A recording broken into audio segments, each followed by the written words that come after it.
When you start manipulating, rotating, scaling multiple objects, you add some additional variables to your equation. In other words, do you want to rotate all of your objects as a group? Do you want to rotate them individually? And when you do rotate multiple objects, around which axis do we rotate them? Within individual objects, it just rotates around that center origin point, but in terms of multiple objects, we have multiple origins, so we need to determine how do we manipulate all of these objects. So let's take a look at this a little living room scene here. I'm going to right click and shift select everything in the scene.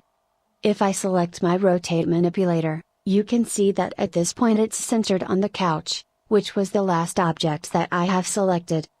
So when I rotate the scene, I'm rotating.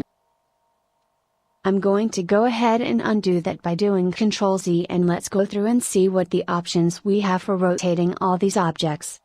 We find the options here under this little icon, and it's labeled pivot point, and this is where we determine how these objects pivot.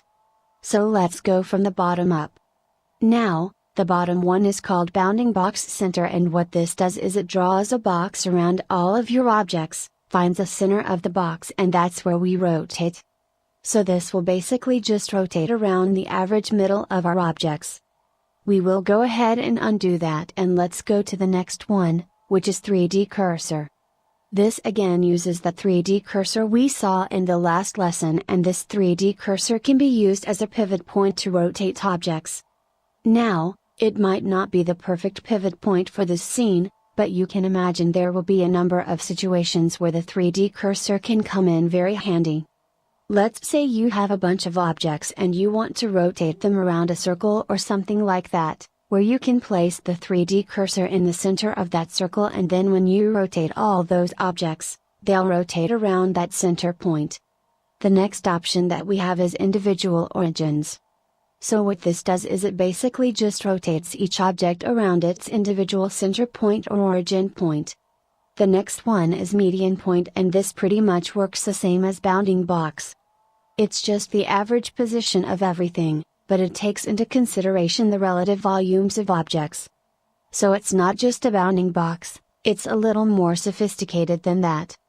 And then the last one is active element, which again, was where we started, and that's basically rotates around the last object that you've selected. So if I were to deselect everything, select the couch, both chairs, and select the table last, then we would rotate around the table. So again, order of selection can be important depending upon what you do in Blender. So anyways, those are some of the ways to rotate and manipulate multiple objects. This also works for scale as well. So if you're scaling objects, do you want to scale them around their individual origins, or do you want to scale everything globally?